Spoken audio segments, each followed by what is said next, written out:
Matthew chapter 8, the Sermon on the Mount is over, but since Jesus is not over because we are only in chapter 8 of 28, the gospel keeps going, we have to therefore keep going. Thus far, so big, massive recap time so we can set the stage for what's moving forward. Thus far, we've had genealogical background to prove that Jesus is the guy that we're looking for. He is the Messiah. Demonstrations of his Messiahness. And no, that's not a word, but yes, it is now. How have they demonstrated his Messiahness? Well, how he was conceived, the worship of the Magi, the deliverance from Herod, the provisions in Egypt, the preaching from the forerunner, which is John/Elijah, and I say slash because John is not the person of Elijah as in he is Elijah, but he's the work of Elijah as been foretold. The declaration of God at the baptism and the overcoming of temptation, which is the defeating of Satan and all of his temptations and evil in the physical world, which is figuring the work that he's going to do in the eternal/spiritual world. With me so far? There's everything that happens leading up to the Sermon on the Mount and then the Sermon on the Mount. Teaching about the kingdom, teaching to the disciples that he's called. Now we take the show on the road. Now, a little bit of a warning. So, two things here. One, I promised you eons ago when we started this book, because at least that's what it feels like, that we're going to try as best as possible to not flatten out the Gospel of Matthew. Meaning, the great temptation that my ilk have when trying to go through Gospels is to try and look at them through the lens of all four at the same time. And what that serves to do is it gives you a nice overview of all the Gospels or the chronological history of the Gospels. It gives you a terrible look at the context of each individual Gospel. It just doesn't work that way. It's not helpful. With that said, we're trying to avoid doing that. However, there are some times when we have to remind you of where we are historically with other things that are going on, because the way the crowds, Jesus, or the disciples react to whatever Matthew is presenting is colored by things Matthew has not presented. Does that make sense?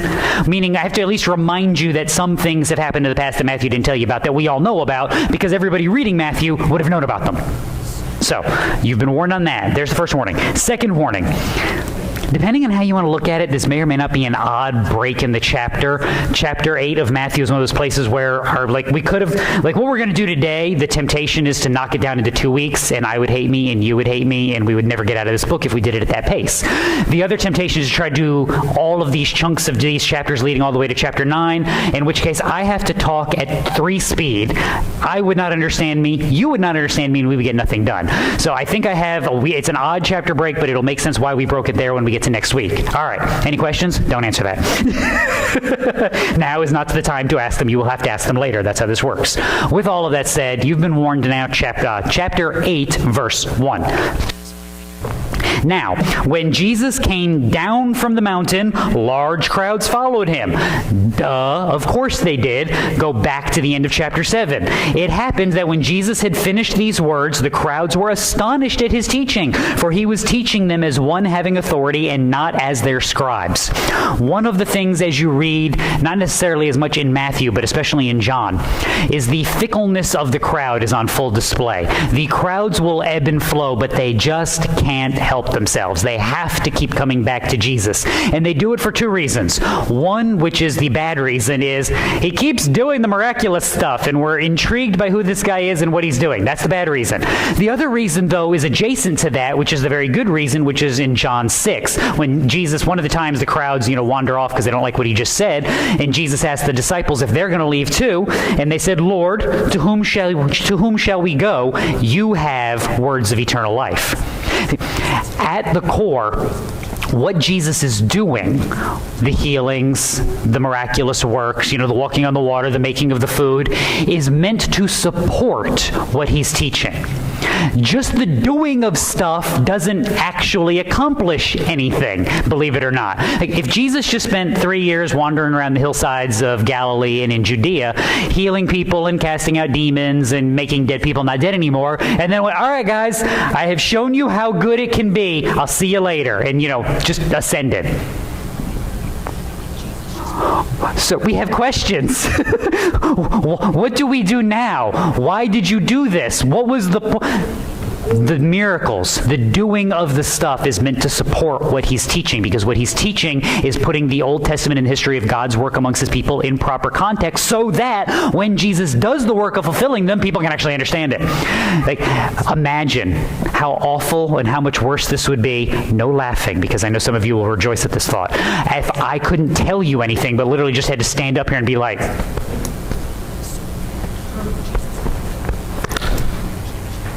and you're like, steal third? Yes, that's exactly correct. And then bunt. You would think, you laugh, marvel at baseball teams that have signals that can be understood because it has to be complicated enough. I had a high school baseball team years ago that, guys, it's really simple. If you're on first base, if you're on second base, what we're going to do, if we want you to steal, if the sign goes up, you're stealing. If it doesn't go up, you're not. And then we'll talk to the batter. Deal? Okay, that's easy. So it should be simple, right? So if I go, you're stealing because the sign went up. None of that is a steal because it all went down or not up. Look at me on first base. Nod when they got the clap. All right, they got it. He didn't steal second. You haven't lived till you're in a high school baseball game going, steal second base. Oh. Well, now they know. Yeah, well, you would have known if you got the sign the first 3 times I gave it. And he's just like, I'm sorry, coach. First base coach is over there losing his mind. And then half the time he's not getting the sign either. It's like, I'm a bad person. The bench is losing. It's awful. So anyway, see, that would be bad. You don't want to communicate like this. You actually have to say things. Paul kind of lays this out for you, Romans 10. They did not all heed the good news, for Isaiah says, Lord, who has believed our report? Faith comes from hearing, and hearing by the words of Christ. Jesus redeems. Jesus saves people by the work that he does. You know about it because he actually explained it and put the scriptures and the work in the right perspective. So again, those things work together. We can't just stay on the mountain and hope everybody hears. We're not that loud. So we have to now do what in Israel? It's time to go out. So Jesus came down the mountain. Large crowds followed him. And behold, a leper came to him and was bowing down before him and said, Lord, if you are willing, you can make me clean. This is also where Matthew is cheating just a little bit, because again, Matthew's presenting things the way that he's presenting them for a reason. This is an interesting statement because it is a statement of faith, humility, poverty, and hope all rolled into one. I mean, here's a guy who's not supposed to be around large crowds, who's not supposed to be listening to the teaching, who's not supposed to be approaching anybody, coming up, bowing down, and making this declaration that Jesus is Lord and capable of doing this thing. In other words, he's demonstrating that there are people listening to Jesus who fulfill what Jesus called. Things like Matthew 5:3. Blessed are the poor in spirit, for theirs is the kingdom of heaven. This is what that looks like. This is someone who's on the outs of society for valid reasons. This is someone who doesn't have a hope in the world for legitimate reasons, coming to Jesus because he views Jesus as that hope, Jesus as that representative of God, because he speaks as one having a power and authority and not as the scribes. In other words, everything Matthew has been proving in chapters 1 through 4, you're now seeing come to fruition as the crowds and the people start to understand it and believe it, which is why, verse 3, and Jesus stretched out his hand and touched him, saying, I am willing, be cleansed. Time out. Yes, we're going to do the rest of that sentence in a second, but first of all, that is just simply not done. You do not go around touching lepers. And believe me, I'm dying because the joys of enunciating, I want to call him a leopard so bad, it's killing me. My brain keeps doing it, and I'm trying to stop it. So they both have spots. I mean, this is valid. Sorry, bad person. Why would you not touch this person? Leviticus 13, he shall remain unclean all the days during which he has the infection. He is unclean. He shall live alone. His place of habitation shall be outside the camp. Leviticus 13 lays out all the ways and borders and boundaries for lepers. What happens if they have to come into town? What happens if they're around people? All the things that they have to do, because being afflicted with leprosy, that's easier than calling him the leper, is ritually unclean in and of itself. Anyone in your vicinity is also going to be unclean. That rules you out of synagogue, temple. There's an issue, not to mention, while we understand what's going on, the majority of the society does not understand what's going on. So you can't necessarily catch leprosy like that because, while you can catch it, it doesn't affect many people. Most people are just kind of functionally immune to it, which is one of the reasons why it was really perfect in the ancient world to view it as a scourge from God, because it's kind of one of the ultimate bad luck things. Like, everybody kind of is exposed to it and catches it, but very few people are actually, susceptible to it. So if you're susceptible to it and you're having this awful affliction, man, what did you do? You must have been really, really bad. You must really get out. Go away. We don't want your evil around here. I'm not evil. Look at you. Yes, you are. It's almost like Job was never written. It's like they forgot Job was in the entirety of the Bible. Like, no, it's fine. We can just be like the three friends. It'll be fine. So, you don't hang out with the lepers, you don't go visiting, you don't invite them over to dinner, and you most certainly do not lay hands on them unless, Leviticus 14, the priest shall next offer the sin offering and make atonement for the one to be cleansed from his uncleanness. Then afterward he shall slaughter the burnt offering, and the priest shall offer up the burnt offering and the grain offering on the altar. Thus the priest shall make atonement for him, and he will be clean. So, Leviticus 13 lays out all of the ways that the lepers are unclean and you can't hang out with them and they're not allowed over for family dinner.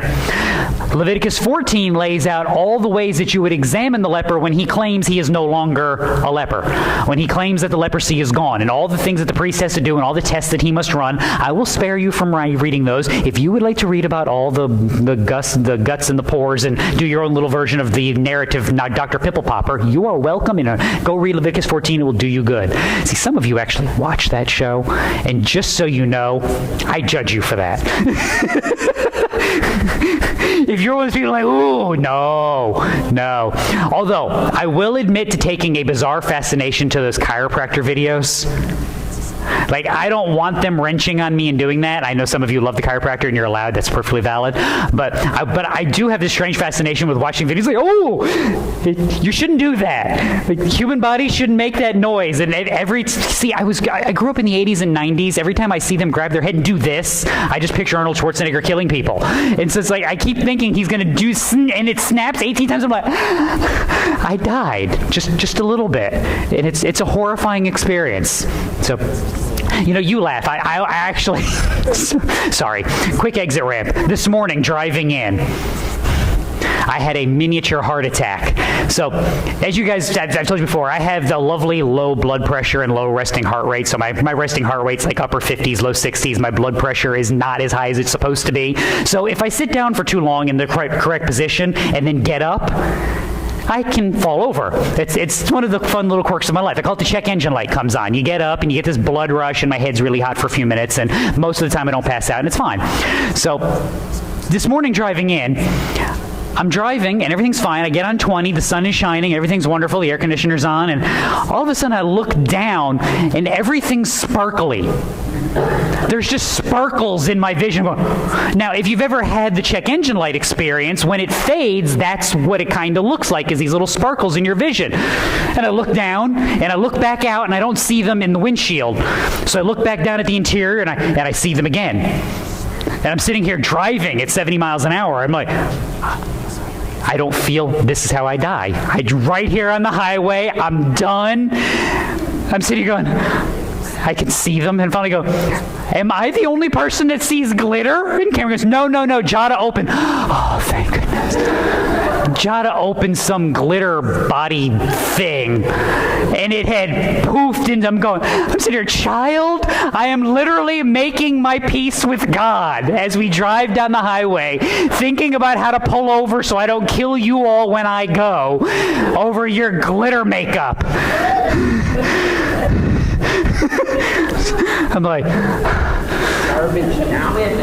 I'm sitting here going, I'm sitting here going, I was prepared, like figuring out who's going to make the announcement this morning when you guys all get here, that I've died on the highway. These are the things that I see what they do to me. See, I'm normal. This is what they've done to me. Anyway. So, the priest runs through all of the examinations of leprosy if you claim to be healed. He then has to make offering on your behalf. Just because you go, hey, I had leprosy and now I don't, doesn't mean you're back over for family dinner. The priest has to do stuff for you. He has to make offering for you so that you can be cleansed. So Jesus can't touch or heal the leper unless the priest has gone through the rigmarole, unless this passage is teaching you something about who Jesus is and what Jesus does. And that is explained for you in places like Hebrews 7.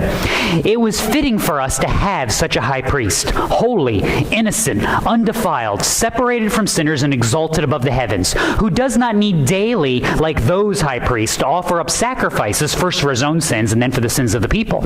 Because this he did once for all when he offered up himself. For the law appoints men as high priests who are weak, but the word of the oath, which came after the law, appoints a son who has been made perfect forever. Jesus is demonstrating that perfection. He's not unclean when he touches the leper. The leper is clean when Jesus touches him. Therefore, you can read the rest of the verse now. Immediately, his leprosy was cleansed. Because that's proof of the work. And this is what you see throughout Jesus' ministry. John 9. We know that God has spoken to Moses. So this is the man born blind who was healed in the temple, and he's arguing with the religious leadership. We know that God has spoken to Moses. But as for this man, talking about Jesus, we don't know where he came from. And the man who was blind answered and said to them, well, here is a marvelous thing. I always read this with a tinge of sarcasm because I think that's how it was said. You do not know where he is from, and he opened my eyes. And we know that God does not listen to sinners, but if anyone is God-fearing and does his will, God listens to him. Since the beginning of time, it has never been heard that anyone opened the eyes of a person born blind. And if this man were not from God, he could do nothing.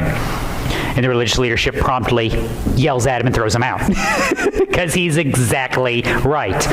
He says what Jesus does here. And this is, again, something that everybody picks up on, because Peter's sermon at Pentecost. Men of Israel, listen to these words. Jesus the Nazarene, a man attested to you by God with miracles and wonders and signs which God did through him in your midst, just as you yourselves know.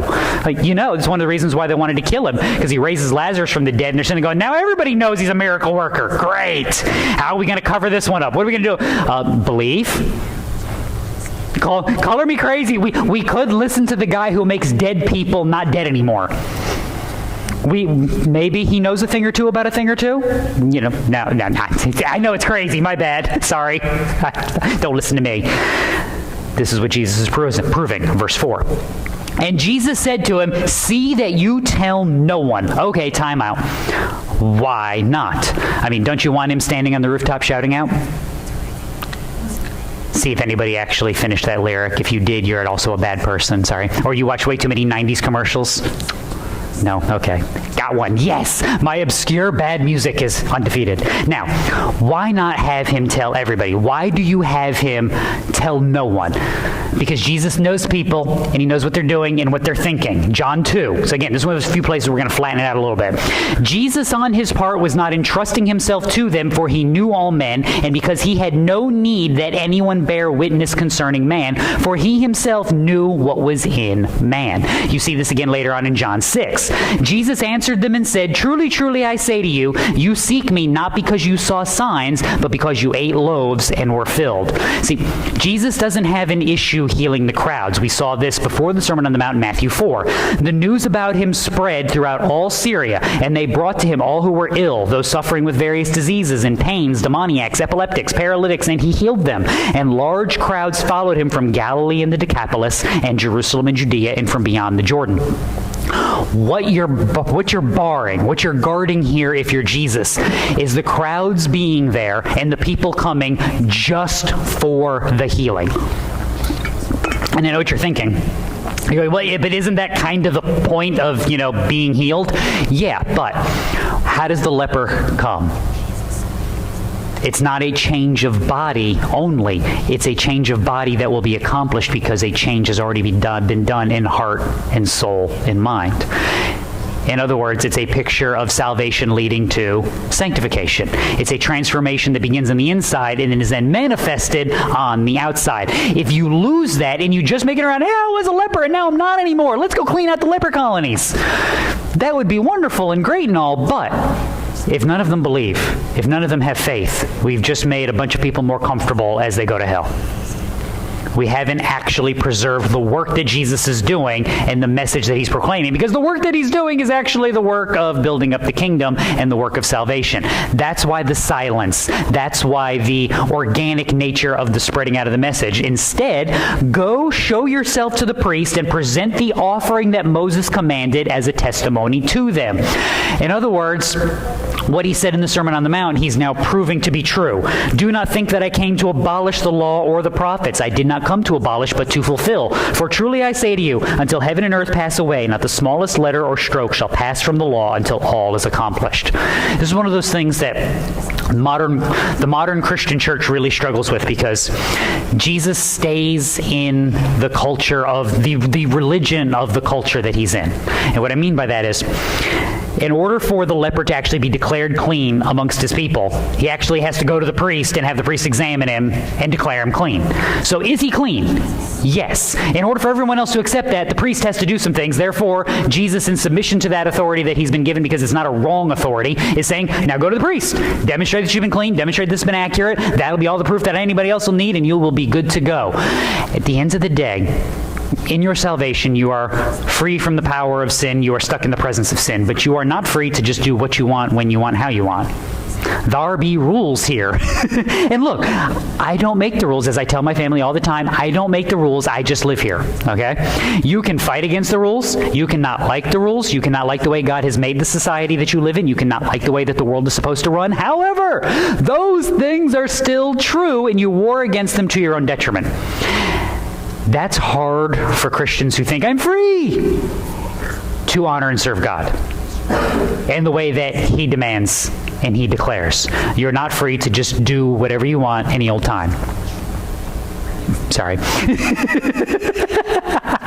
See, amazingly enough, the music was lying to you. They were lying. They're liars. You function in a system where you're actually supposed to have fellowship with believers. You're actually supposed to be in communion with God in prayer and scripture reading and growing in wisdom and sanctification and the production of fruit in your world. Jesus tells you you're going to produce fruit. Paul tells you you're going to be there for good works. James tells you you're supposed to be making good works, because that's what sanctification looks like. You don't get to sit there and go, yes, but I get to define how that is. No, you don't. God does. And look, I'm the how small does the sanctification have to be celebrated guy. Yeah, it's like, woo, we jumped over the bar. We're going through this on Wednesday. We're dealing with the kings of Israel and Judah, and the bar for a good king in Judah is underground.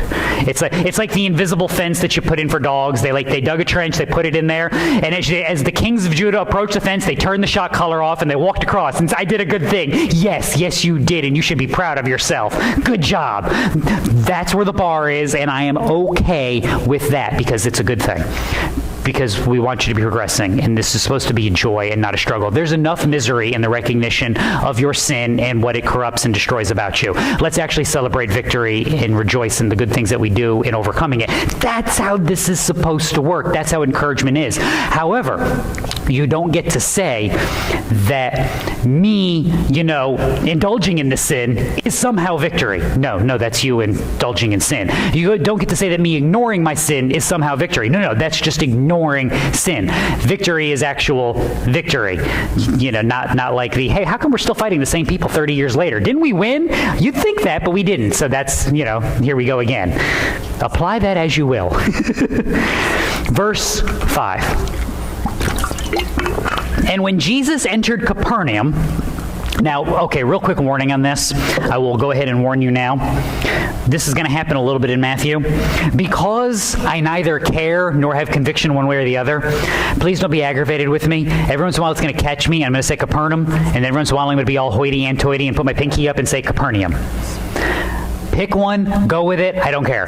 All right, just know that if I'm confusing you, I'm sorry. It just happens in my brain, and it's like years ago having to go through, there's a Roman emperor named Valentinius, or it's Valentius, or Valentinus, and I just decided that anytime I had to mention him, I was going to pick a different pronunciation every single time I said it, because I couldn't pick one. So, same thing with that place.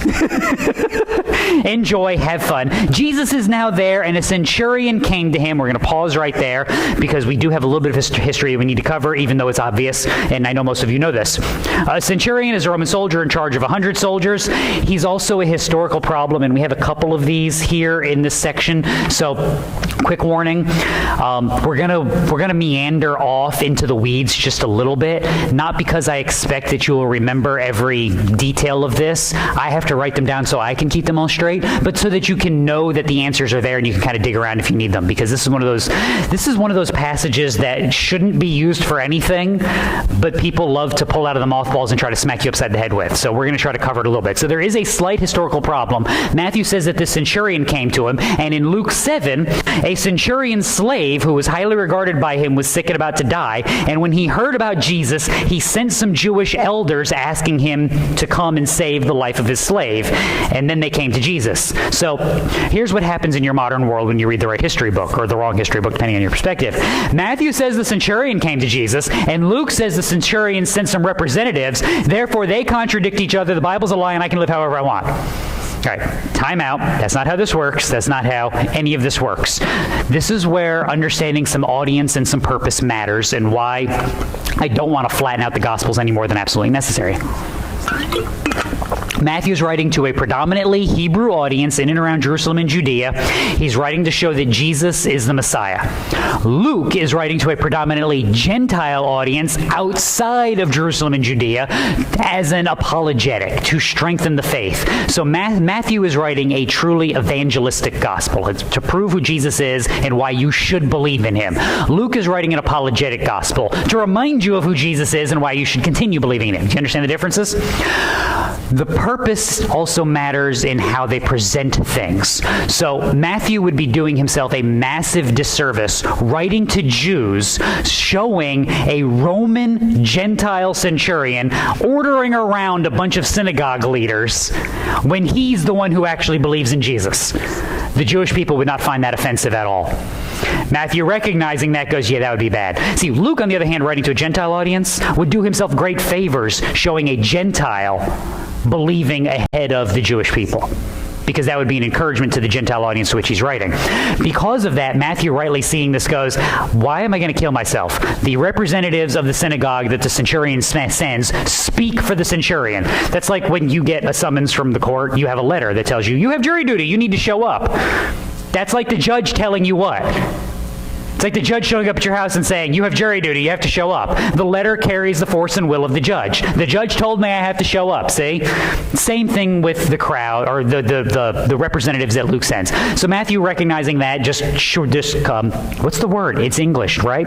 Compresses the account and presents the crowd, the synagogue leaders, as speaking on behalf of the centurion, and sends them instead. So they come to him, the centurion speaking, pleading with him, verse 6, and saying, Lord, my servant is lying paralyzed at home, fearfully tormented. And Jesus said to him, I will come and heal him. Sweet. This is good. There's no historical problem here. This is what Jesus does, Luke 19. The Son of Man has come to seek and to save that which is lost. But there is a second historical problem. And this is one of those verses that gets pulled out of mothballs, and it gets hurt and twisted like a little origami pretzel, and it shouldn't be. And it's, some of you know what I'm about to say, and it's sad that we have to go over this, but in Luke 7, the word that he uses for slave is doulos. It's the standard Greek word for servant or slave. So that's what we basically would have, what you would expect to have in verse 6. Matthew, however, and Luke, in Luke 7:7, he also uses the term pais, or pais, depending on how you want to render Greek. And you can render Greek however you like, because nobody renders it anymore the way it was written, so pronounce it how you wish, and I don't care. Which also denotes a young child or someone who you are fond over. It's the affectionate form of talking to your kids. It's the difference between calling them your children and going, son. Same thing. So there's a Greek word for child that's a little more technical. It's teknon, and that's just like those are the kids, like the kids at school. And then there's the pais, which are my kids. We know it's a male child because there's case endings in Greek that tell you that this is a male, and that wouldn't be a problem except for the fact that Plutarch and Thucydides, guys that you've never read and don't care about, use the same terminology to refer to homosexual relationships. And as amazing as this would sound, the world would never read that and go, see, look, Plutarch and Thucydides use this word, and therefore, when Matthew using this word, he's talking about Jesus affirming the gay relationship here in Matthew chapter 8. See? And you go, my head hurts. Your head should hurt. Because there are leaps of logic, and then there's whatever that is supposed to be. And I'm sorry that we bring this up, but it's worthwhile. Now, why is that ridiculous and it should make your head hurt? Do Thucydides and Plutarch and other ancient writers use that term in that way? Yes. Does the New Testament? No. Why not? When they came to Jesus, Luke 7, they were earnestly pleading with him, saying, so this is the synagogue officials on behalf of the centurion, he is worthy for you to grant this to him, for he loves our nation, and it was he who built our synagogue. Jewish rabbis fond of violations of Old Testament law. Not typically. Homosexual relationships, violation of Old Testament law. That's a standard. We can all agree on that one, regardless of how you want to read the Old Testament into the modern world. Old Testament law clearly states this is a violation. Old Testament, well, sort of Old Testament rabbis, Matthew and Luke rabbis, coming to Jesus saying, look, this wonderful man who violates our law is holy and righteous, and you should heal him. Is that a sentence that's ever going to be uttered by rabbis? No. Therefore, that's not how the word is used in Matthew or in Luke. Does that make sense? Okay. Can we stop there? Thank you. Again, I don't expect you to remember all that, but I do expect you to know when they look at you to go, that's not right, and there's something wrong about that. Give me a minute to look it up, and then I'll get back to you. And then you can actually remember that, wait, you're twisting the Bible. I knew there was something weird about you, and then you can go on with your day. Verse 8. The centurion said, because Jesus has announced that he's going to come and heal the kid, the centurion said, Lord, I am not good enough for you to come under my roof, but just say the word and my servant will be healed. Sweet. I mean, that's actually a good deal and actually a declaration of faith, because centurions are kind of a big deal. I mean, you're kind of an important person. You kind of wield some power and authority. And to recognize that here is someone who also wields power and authority, and that's a power and authority greater than yours, is one, a bit humble, and two, putting you in your proper station. Matthew chapter 5 again, blessed are the lowly, for they shall inherit the earth. Again, Matthew intentionally using specific examples to back up the teaching that Jesus has given in the Sermon on the Mount. Verse 9. For I am also a man under authority, with soldiers under me. And I say to this man, go, and he goes, and this man, come, and he comes, and to my slave, do this, and he does it. There's more to that statement than just that. That makes sense. You're a commander in the army. When you tell people to jump, they're not supposed to ask you how high. They're supposed to do what? Jump. And then they look at you and say, what? I didn't tell you to stop jumping. Because they're mean like that. Now, what this man is saying, what the centurion is saying, is not that you have authority, you can do stuff. What level of authority are we talking about here? I got a sick kid at the house. If you say he's not allowed to be sick anymore, we're good here. Who gets to do that? And keep in mind, the centurion knows a thing or two about a thing or two because he's in the business of building synagogues. Are people regularly in the business of building libraries when they hate reading? I would like to build a football stadium because I hate the sport, is a thing no one has said ever. No, you build a synagogue because you recognize that it would be good and useful, and then people would be taught the Word of God, and you would actually be interested in that. So he probably knows a thing or two about a thing or two, which means if you're saying that this guy who teaches and has been talked about in doing miracles can actually do this just by the word of his power, you're making certain declarations that the New Testament's going to confirm, like Colossians 1. He is the image of the invisible God, the firstborn of all creation. In him all things were created, both in the heavens and on earth, visible and invisible, whether thrones or dominions or rulers or authorities. All things have been created through him and for him. He is before all things, and in him all things hold together. He is the head of the body, the church, who is the beginning, the firstborn from the dead, so that he himself will come to have first place in everything. For in him all the fullness of God was pleased to dwell, and through him to reconcile all things to himself, having made peace through the blood of his cross, through him, whether things on earth or things in heaven. He's basically making the declaration of faith that Jesus is who he claims to be, the Messiah, the one sent from God, the one who's wielding the power of God. It may not be a full declaration of Trinitarian doctrine, I wouldn't expect that, but a declaration that this guy is who we've been waiting for. And by we, I mean all the people who have been longing and waiting and hoping. Verse 10, when Jesus heard this, he marveled and said to those who were following, truly I say to you, I have not found such great faith with anyone in Israel, which, if you know the history of what's gone on before, is not a shocking statement. So we'll flatten this out just a little bit because it's not in Matthew, it's in Luke 4. All the people in the synagogue were filled with rage as they heard these things, and they stood up and drove him out of the city and led him to the edge of the hill on which their city had been built in order to throw him down the cliff. But passing through their midst, he went on his way. Matthew doesn't dwell on that because he immediately goes to verse 11. And I say to you that many will come from east and west and recline at the table with Abraham, Isaac, and Jacob in the kingdom of heaven. But the sons of the kingdom will be cast out into the outer darkness. In that place will be weeping and gnashing of teeth. That would almost seem to fly in the face of, I thought you wanted to convert the people. You do, because part of conversion is a recognition that judgment comes on those who aren't trusting. Judgment comes on those who are not following. Judgment comes on those who are rejecting. And a statement like this, by the way, shouldn't be a shock that the people of God are going to expand. And what I mean by that is you go all the way back to the Exodus. And I've told you this before, if you want to understand salvation and how it's presented in the prophets and the history of Israel, read Exodus, chapter 12. If the sojourner sojourns with you and celebrates the Passover to Yahweh, let all his males be circumcised, and then let him come near to celebrate it, and he shall be like a native of the land, but no uncircumcised person may eat of it. That comes on the heels of no foreigner in the land can eat the Passover. But if he wants to, there's a way that we can do these things. Why? Well, because when you come in and say, I would like to celebrate the work of God, I would like to proclaim my faith and trust in God, and follow the commandments that he has laid out for me. You're no longer a foreigner in the land. You are my people. This is how this works. When Jesus will say later, my father and my mother and my brothers are those who do the will of God. It's what has been laid out in the Old Days. It shouldn't have been a shocking statement. Unfortunately for Israel, it is a shocking statement because, stop me if you've heard this before, but sinful pride creeps into a sinful humanity and makes them view other people as something less than. Because we've never done that before as a people, right? Romans 10. I testify about them, Paul talking about the Jews, that they have a zeal for God, but not according to knowledge. For not knowing about the righteousness of God and seeking to establish their own, they did not subject themselves to the righteousness of God.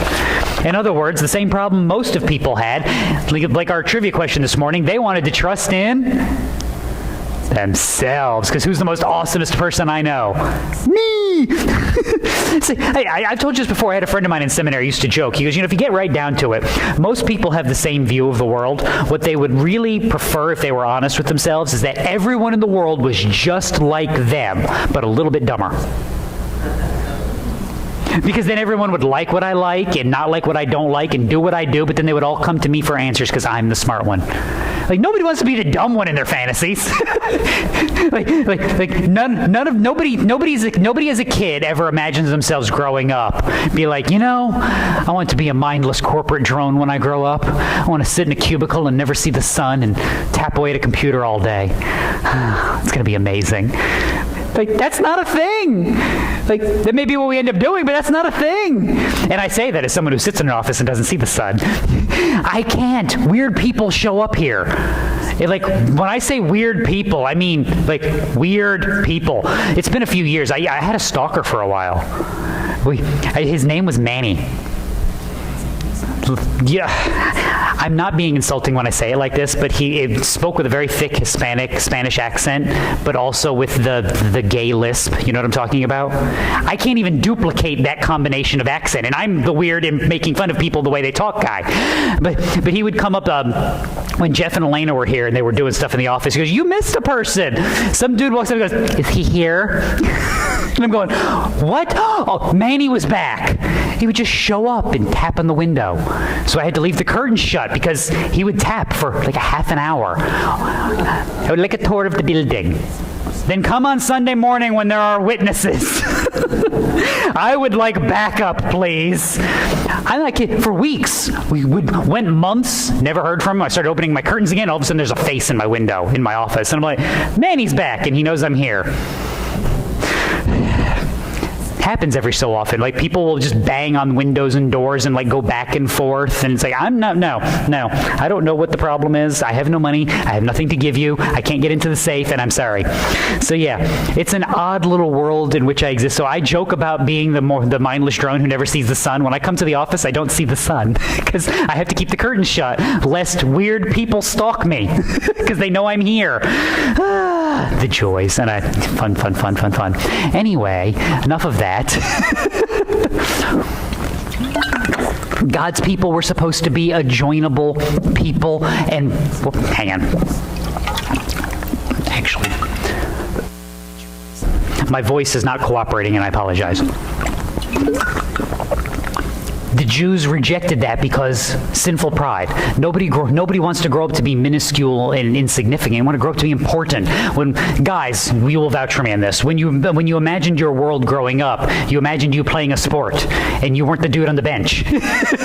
Like, you hit the home run, you made the three, you scored the touchdown. You did those things in your mind. That's how humanity works. The problem with that is when that's not channeled properly into a God-honoring, kingdom-building manner, it becomes infinitely self-centered. If you don't believe me, watch an interview with a professional athlete. There is no population on the planet in our country beyond the professional athlete. And look, I'm a sports person. I enjoy sports. I watch the World Cup because I'm actually enjoying parts of it. I'm that weirdo, okay? There is no weirder portion of our society than the selfish American athlete because they've been great at something their entire life. And what does that do to you? Imagine being the greatest person at something everywhere you go all the time. That's got to mess up your brain. That's got to, like, change how you're wired. That's where you get TO'd. Like, I love me some me. And you're going, how? Wait, no, it makes sense. Like, you've been the best athlete in every room you've ever been in since you were 12 years old. That changes how you see the world around you. It changes the way you view things. And it's not necessarily a good thing. Welcome to the religious pride of the Pharisees and their people in the New Testament world that Jesus entered into. They are the holy ones. They are the righteous ones. They're the ones who know the law and follow the law and keep up with everything. It's all of you people out there who won't listen to us. And therefore the Romans are bad, and the pagans are bad, and the Gentiles are bad, and everybody's bad because they're not us. And Jesus is going, yeah, but here's what faith looks like. Here's what following in looks like. This is what it was always supposed to be like, Exodus, which is why, verse 13, Jesus said to the centurion, go, it shall be done for you as you have believed. Which is the most expected statement of this entire section because John 6 again, the crowds are annoyed, the crowds are complaining, they're leaving, and Jesus reminds them that all that the Father gives me will come to me. And the one who comes to me I will never cast out. For I have come down from heaven, not to do my own will, but to the will of him but the will of him who sent me. This is the will of him who sent me, that of all that he has given me I lose nothing, but raise it up on the last day. For this is the will of my Father, that everyone who sees the Son and believes in him will have eternal life, and I myself will raise him up on the last day. This is a picture of that. Centurion has come in faith. In faith, he's trusting that Jesus will do something. And Jesus is saying, yes, because you believe that I'll do this, you believe that I can do this, I'm going to do this. That's what this works. I save and redeem people. And it's a tangible representation of the salvation that Jesus is bringing. And the screen has not cooperated. There we go. We got ahead of ourselves. And the servant was healed at that very moment because it was. Why? Go all the way back to the Old Testament. His dominion is an everlasting dominion. His kingdom endures from generation to generation. All the inhabitants of the earth are accounted as nothing, and he does according to his will in the host of heaven and among the inhabitants of earth, and no one can strike against his hand or say to him, what have you done? That was Nebuchadnezzar's declaration about God. When Nebuchadnezzar realized, I'm not as big and important as I think I am. There's actually somebody more important than me. And that's a shocking thing, isn't it? But that's what you see here. Jesus commands, and it is done, which is a demonstration that Jesus is the Messiah, that he is the one that God has promised, and he is God in flesh. Hebrews 9 lays this out. When Christ appeared as a high priest of the good things to come, he entered through the greater and more perfect tabernacle, not made with hands, things, that is to say, not of this creation, and not through the blood of goats and calves, but through his own blood, he entered the holy place once for all, having obtained eternal redemption. For if the blood of goats and bulls and the ashes of a heifer sprinkling those who have been defiled sanctify for the cleansing of flesh, how much more will the blood of Christ, who through the eternal Spirit offered himself without blemish to God, cleanse your conscience from dead works to serve the living God? And the answer is a lot. Jesus cleanses his people. He redeems and saves because of who he is and what he is capable of doing. And the works that Matthew's laying out, are a demonstration of that. That everything that he's taught, which looks like a power and authority that nobody else has, because it is a power and authority that nobody else has. And how do I know that? Well, because he makes lepers not lepers anymore. And he makes sick kids over there that he doesn't even lay eyes on not sick anymore. Because that's the work that God is capable of. And Jesus is proving who he is and what he does, so that when he tells you things like, come to me and I will give you rest, believe in me and I will give you salvation, he can actually do it, because that's the stuff I can't see. This is the stuff I can see. And seeing that for a lot of people is the believing part. And seeing that and knowing that Jesus is capable of demonstrating this power and building on the authority is what works together. That's why I told you at the beginning. The talking, the teaching is actually the important part, because that's the part you get handed down. That's where you live. You live in a world that's not different from theirs. You live in a world that's full of pride and full of lunacy and idiocy of every kind, and people twisting and contorting the Bible, just like people are twisted and contorting the Bible there. You have the same teaching. You have the same hope, that there is a God on his throne who has redeemed a people and who will bring them to a good end and is capable of doing so. And the demonstrations that we have in Scripture are from the people who are like, I was there. This is what he did. This is why he did it. Please listen to me. It's the same thing throughout the Bible. It's Moses telling the children of Israel, choose life. It's Joshua telling them, don't worship the idols of your forefathers, but serve God. It's David looking at Solomon going, look, read the law, follow it, please pay attention to what's going on. It's the same thing laid out. It's the New Testament writers, the apostles looking at you going, we saw it, we trusted it, we believed it, this is what's happening, this is what's good, please follow, please listen. It's Paul saying, be imitators of me as I imitate Christ. It's the same rundown that we get going into the world. So, again, it's the same call. What do you listen to? What do you follow? Because Jesus has laid out how you live, who you follow, and why. And now it's up to you to start evaluating those things and putting them together in your world. Thinking through why you're doing things, finding the sinful, selfish pride and putting it to death, and building a world that you actually have control over, where you have control over it unto the glory of God. So that your simple little mundane existences in cubicles that never see the sunlight are a good offering, because they're done not so that the sun will shine on us, but because the sun has shined on us. Let's pray.